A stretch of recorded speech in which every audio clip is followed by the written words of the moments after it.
Ça a surpris un peu tout le monde et c'est venu un peu de nulle part. Victor de la chaîne In The Panda sort une vidéo qui s'intitule « Après réflexion ». Grosso merdo, il rejette tout. Toutes les accusations sont rejetées. Il n'est coupable de pas grand-chose au final. Il est même harcelé pour ça et beaucoup de choses ont été modifiées dans le narratif. Il explique aussi qu'il n'était pas une très bonne personne plus jeune, mais que maintenant qu'il a plus de 30 ans, il vise justement à oublier cette période où il était un peu plus chancelant et maintenant il va vers des choses beaucoup plus stables et beaucoup plus adultes et matures. On va regarder sa réponse, vous allez voir, c'est extrêmement intéressant, c'est très dense, il y a beaucoup de choses à voir et beaucoup de choses à entendre. Et on va faire le tour de tout ça.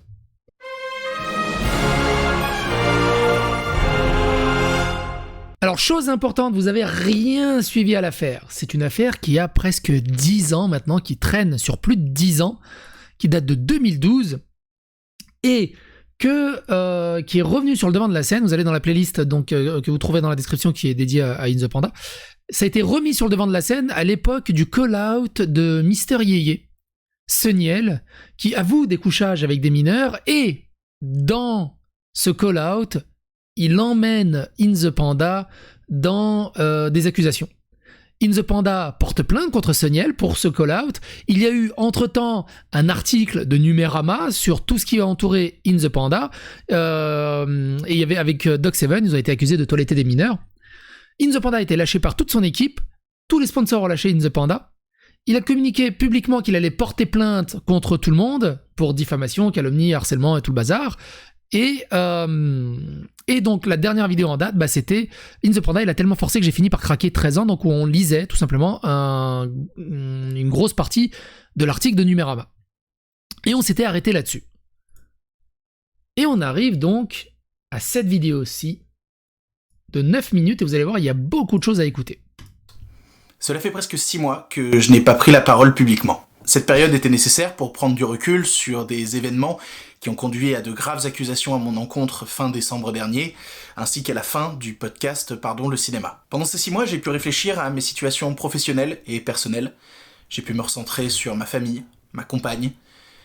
Alors notez, on est, comme on l'a vu aussi dans les vidéos d'excuses publiques et de communiqués publics officiels de la part d'influenceurs, on est dans un format très à l'américaine, c'est-à-dire pas coiffé, pas habillé proprement, mais avec un t-shirt classique, pas de fond habituel de là où il a l'habitude de tourner, et pourtant il a tout l'équipement pour tourner dans son fond habituel, mais non, c'est sur fond blanc, et c'est un peu tristounet. Il aurait pu tout simplement faire un vrai communiqué classique, nature, but de décoffrage, mais il y a aussi ce côté, il faut un peu de mise en scène, ce qui est un peu dommage, parce que moi, j'aime pas trop. J'ai fait une pause, chose que j'avais presque jamais fait en 10 ans. Surtout, j'ai pu tenter de comprendre comment la passion de la création qui m'a fait ouvrir une chaîne YouTube en 2011 à 17 ans a pu en arriver là. Pour la première fois, je suis retourné dans la vraie vie, celle sans internet. Les choses sont maintenant beaucoup plus claires.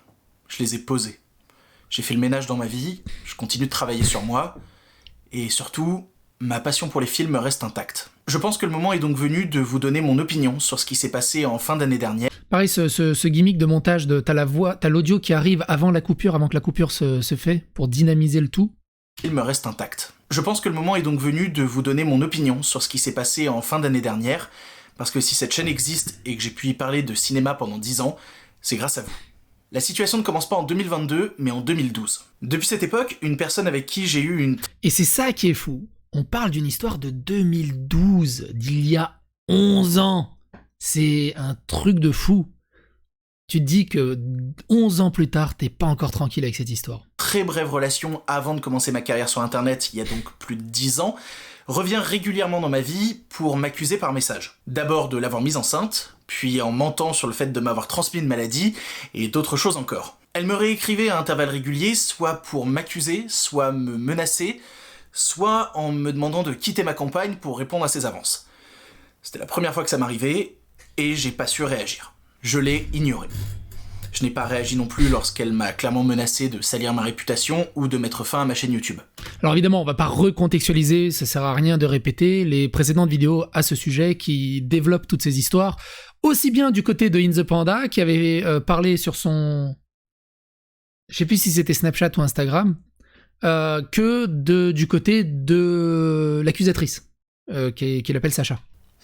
Je savais que j'avais rien à me reprocher, et je pensais que ça suffisait. Finalement, en 2016, cette personne a mis ses menaces à exécution en m'accusant publiquement sur Twitter de l'avoir violée. Je me suis retrouvé comme bloqué, sachant pas comment réagir. Comment prouver qu'on n'a pas commis un tel crime? Je considérais que j'étais pas si connu et que personne s'intéresserait à ce que je pourrais dire. J'ai finalement donné ma version dans un post Tumblr. Tumblr. Et ça pareil, on l'a lu dans les précédentes vidéos, n'hésitez pas à aller jeter un œil. Que je vous mets en description. Puis j'ai continué ma vie en ignorant ces messages qui étaient désormais publics. Tumblr, mine de rien. Pas Twitter, Facebook, YouTube, Tumblr. Bon, après, à l'époque, Tumblr, c'était... C'était connu, Tumblr. Bon, bref. Par contre, très intéressant, c'est noter la Thanos des pouces. C'est assez incroyable. De son côté, cette personne qui se fait appeler Sacha dans l'enquête de Numérama a continué ce qui s'apparente à une campagne de harcèlement à mon égard, d'abord seul, puis avec son nouveau compagnon, contre moi et les médias qui m'employaient jusqu'à provoquer mon éviction. À un moment où un média avec qui je travaillais a mis fin à mon contrat suite aux différents tweets dont je vous parlais Donc ça c'est pareil, hein, c'est dans la vidéo, tous les sponsors le lâchent. À l'instant, j'ai décidé de porter plainte. J'ai réalisé en discutant avec des proches que la seule voie pour mettre en avant mes preuves, faire entendre ma version et éventuellement être réhabilité, c'était celle de la justice. J'ai réalisé que j'aurais dû le faire dès 2016 pour éviter que la situation n'en arrive à ce point. J'ai donc porté plainte il y a 1 an et il est étonnant que l'enquête de Numérama ne mentionne pas ce point. Il est aussi surprenant qu'ils aient pensé qu'une personne avec qui je suis en contentieux judiciaire, surtout pour diffamation, puisse témoigner sans aucune forme de réserve. C'est d'ailleurs pour cette raison que j'ai décidé de ne pas répondre à la journaliste. Les questions montraient que le papier avait un parti pris sur lequel elle ne reviendrait pas. Une fois que Ça c'est aussi intéressant, hein, parce que vous savez, dans ce genre de papier, de temps en temps, on a toujours le machin a été contacté mais il n'a pas souhaité répondre. C'est intéressant d'avoir le point de vue aussi de Victor. Cela est dit, de quoi m'accuse-t-on encore? D'avoir embrassé de force une jeune femme en septembre 2022 qui témoigne sous le pseudonyme d'Iris. Pour être clair, je dément formellement toutes les allégations qu'Iris a fait à mon encontre. Cette histoire a été montée en épingle par un ancien membre de Pardon le Cinéma, avec qui j'ai eu des contentieux professionnels et avec qui elle est amante. Donc, il part sur une théorie du complot que, voilà, c'est une ex enfin, elle est copine. Donc, attends, si j'ai bien... Elle est amante. Oui, donc c'est ça. Donc, elle sort avec quelqu'un avec qui il a un contentieux, un ancien collègue. Qui est cet ancien collègue? Si vous avez regardé les Parlons Cinéma, peut-être que vous savez. Moi, je regardais très très peu ce format de vidéo.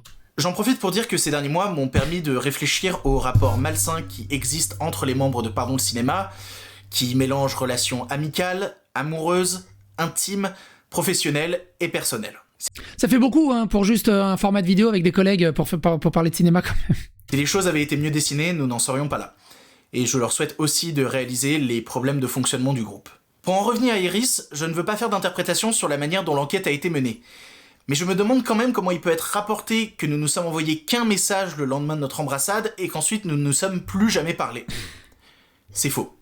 Au mieux, on peut penser que la journaliste n'a pas eu accès à notre conversation. La loi m'empêche de dévoiler nos échanges privés, mais sachez que j'ai fait constater la totalité des messages par un huissier. Cette fois, j'ai tiré les leçons de ce qui s'est passé avec Sacha.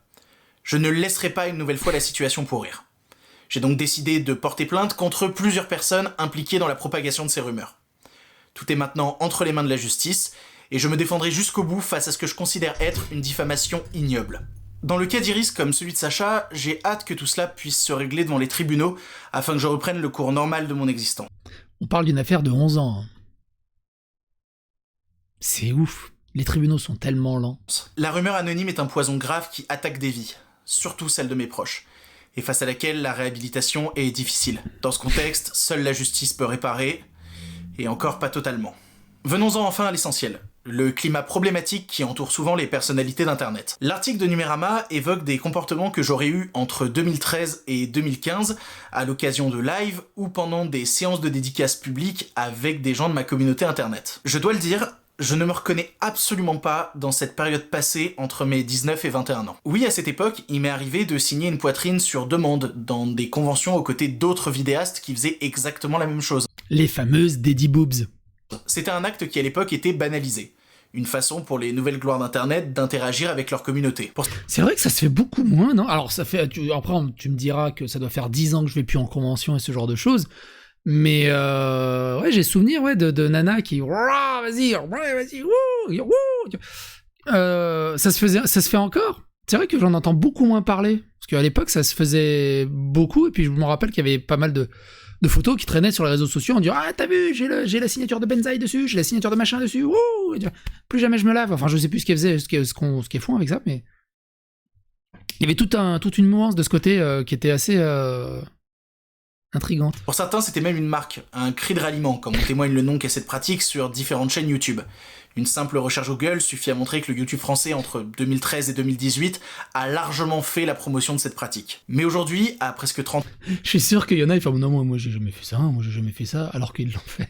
ans, avec du recul, je réalise que c'était idiot. J'étais idiot. Et nous étions tous idiots de penser que cela pouvait être marrant ou même normal. Je vaux pas mieux qu'un autre et j'ai commis la même erreur que d'autres. Certaines personnes ont pu mal le vivre et elles ont raison. Je n'en tire aucune fierté. Je tiens à présenter mes excuses à toutes les personnes qui auraient pu être offensées par cela. Pour ce qui est des demandes de nudes pendant des lives ou sur Snapchat, à la même période entre 2013 et 2015, contrairement à ce qui a été dit, je n'ai jamais échangé les messages indiqués dans l'article de Numérama. Et je n'ai pas envoyé ces nudes. La plupart des images relayées dans l'article sont des captures de stories publiques et ne sont donc destinées à personne en particulier. S'il aurait été honnête de le mentionner, ce qui est vrai par contre, c'est que mon langage dans ces stories est problématique et n'a rien à voir avec les sujets de ma chaîne. Ces stories, comme ces dédicaces, sont la preuve du langage malsain qui était promu sur internet pendant ces années. J'avais 19-20 ans, je me suis laissé entraîner par mimétisme et par pure immaturité. Donc c'est pas sa faute, c'est l'effet de groupe de l'époque. C'était une erreur. Je regrette d'avoir participé, à l'époque où j'avais 2000 abonnés, à la banalisation des nudes reçus. Nous faisions des lives à plusieurs, où nous en recevions... Et du coup, il a partagé des nudes alors ? Sans trop savoir de qui ils venaient. Nos lives étaient explicitement interdits aux mineurs, se déroulaient après minuit. Et nous pensions que cela suffisait à garantir la protection de chacun. Croire que nos mesures suffisaient à leur interdire nos lives était naïf. Là encore, je tiens à vous présenter mes excuses pour avoir instauré ce climat que je pensais libre et décontracté, où il était possible de parler de tout sans crainte, sans réaliser des dérives que cela pouvait produire. Heureusement, 2023 n'est plus 2014, et les parents sont aujourd'hui bien mieux informés pour prévenir des dérives possibles. De même, les influenceurs semblent, pour une partie d'entre eux, avoir réalisé à quel point tout cela est stupide. Les témoignages des victimes sont importants et primordiaux. Ils se doivent d'être écoutés. Très important de mettre en avant les témoignages des victimes, sauf les siennes, parce que c'est monté en tête d'épingle. C'est un peu ironiquement rigolo quand même.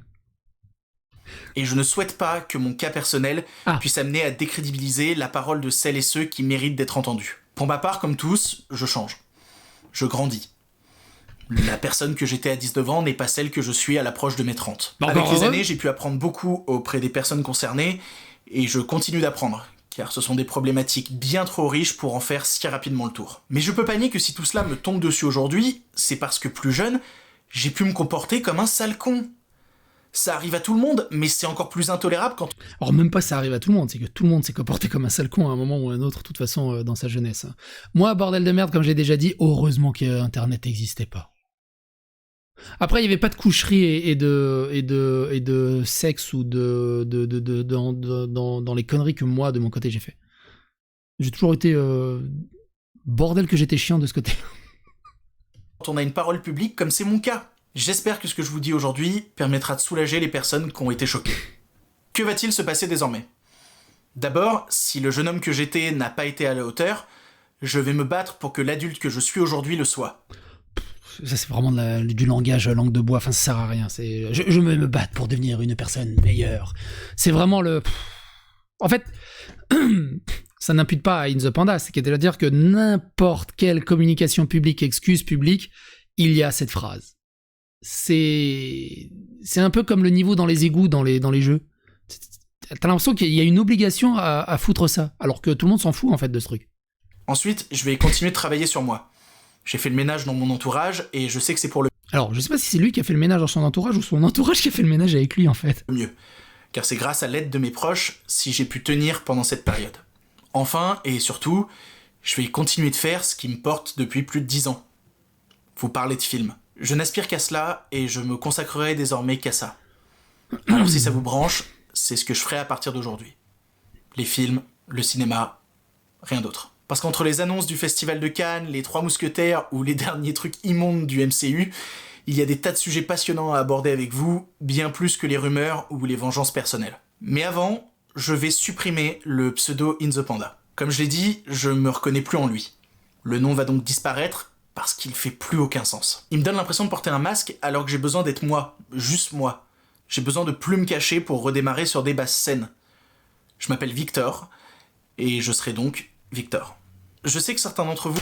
Et ça, c'est très important, c'est très intéressant, il fait un rebranding, tout simplement. La marque In The Panda est foutue, mais de faire un rebranding et de repartir sur des basses scènes peut-être lui offrir une porte de sortie un peu plus stable. Du coup, Victor, alors je sais pas s'il va s'appeler Victor, juste Victor, ou Victor. Bref. Au niveau des réactions, il y a quelques trucs intéressants. Vous êtes effrayant de groupitude dans les coms et les forces à toi, j'en étais sûr, sont déplacées. C'est parole contre parole et toujours malaisant d'être au milieu de tout ça. D'autant que personne ne saura jamais la part de vérité ou de responsabilité de part et d'autre dans cette histoire privée étalée au grand public. C'est à la justice de trancher. Pour faire une bonne tarte... Putain, au début d'Internet, il y avait déjà ce genre de commentaires et ça continue. J'attends que la justice fasse son travail, sache juste que tu fais partie des personnes qui m'a fait aimer le cinéma, j'espère simplement que la justice fera son travail et verront ce que le jugement donne. Salut Victor, je te suis depuis 2014, full soutien, tes story snap que j'ai pu apercevoir sur l'article. Je les ai vus en vrai, donc c'est du bon vieux mytho et étant sur tes lives à l'époque, on s'en rappelle avec les lives Twitter, un vrai banger, où l'on parlait de sorties d'unknown movies, etc. Était bienveillant. Et souvent, tu disclaimais en disant que c'était pour les plus de 18. Si je peux témoigner pour ce qui est lié aux publications publiques, etc., je le ferai avec fierté car je déteste l'injustice. Bon courage et à très vite pour tes prochaines vidéos. Laissons faire la justice. Top, merci pour ton intervention. Je suis tes vidéos depuis des années. Alors, je veux bien croire à la diffamation et tout ça, mais là, j'avoue clairement... il avoue clairement un comportement problématique dont il se dédouane en disant « C'était l'époque, tout le monde... C'était la mode à l'époque. Tout le monde faisait pareil, j'ai beaucoup de mal avec cette argumentation. » Alors, c'est une argumentation qui est vraie. Maintenant, est-ce que c'est une bonne argumentation ? Ça, c'est un autre débat. Morgan et son ciné. Ce fond blanc, comme si tu nous parlais du paradis très bon en communication. C'est vrai que c'est un peu abusé de ce côté-là. Je suis très mitigé. D'un côté, j'espère que toute cette histoire est fausse, car j'aimais vraiment beaucoup le contenu de ta chaîne. Et de l'autre, après tout ce que j'ai pu voir sur Twitter ou sur l'article de Numérama, une partie de moi se méfie. Quoi qu'il en soit, la justice décidera qui a raison et qui a tort, mais si tu finis par gagner ton combat, je reviendrai. Alors c'est toujours pareil, hein, sur le YouTube, j'imagine qu'il y a aussi pas mal, évidemment, de modération, ce qui peut se comprendre, hein, de toute façon. Sur Twitter, c'est un peu plus timoré. Mr. Fox, il dit, il n'y a pas moyen de mute une image, j'en peux plus de voir sa gueule popper dans ma tweetlist. Ludwig van Vanitou, PTDR, oh putain. Oh, et bah rien de nouveau, plainte plus j'ai rien fait, plus excuse molle, plus je recommence YouTube en fait. Il nous sort le type d'excuses qu'il devrait donner, reconnaît qu'il a merdé sur des points pas trop importants au vu d'une affaire aussi grave, en pensant que ça suffira pour passer le reste sous silence. Et d'ailleurs, il mentionne pas plein d'autres trucs qui lui sont reprochés. Bref, pour moi, la réponse a aucune valeur et laisser la justice régler ça quand 10 ans après les faits, et sur une affaire comme ça, il sera même pas jugé. Il sera sûrement même pas jugé. Bah, ça n'a aucune valeur non plus, mais il l'utilisera sûrement pour dire qu'il est innocent et tutti quanti. Ah, au fait, le MCU fait de la merde maintenant, donc je recommence les vidéos. Ouais. Bref, c'est YouTube, quoi. Je veux dire, l'enculé nous sort qu'il veut refaire des vidéos parce qu'il adore YouTube, et son premier réflexe, c'est de dire qu'il va chier sur le MCU, mais MDR, réveille-toi, gros, t'as 45 ans. Il a pas 45 ans. Rassurez-moi. T'es accusé de VSS. Pardon, qu'il veut refaire des vidéos car il adore le cinéma. Ça serait bien qu'il parle de Mario, hein, déjà. C'est bizarre, à la miniature, on dirait exactement la vidéo de Léo Grasset, vraiment bizarre. D'ailleurs, par rapport à Léo Grasset, il n'y a pas eu de suite à l'histoire de Léo Grasset, et Léo Grasset continue de sortir des vidéos avec plus de 95% de pouces bleus. L'affaire est passée, c'est passé outre. On verra bien avec le rebrand de In The Panda si les choses se calment.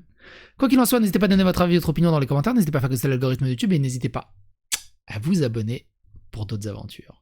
Bye.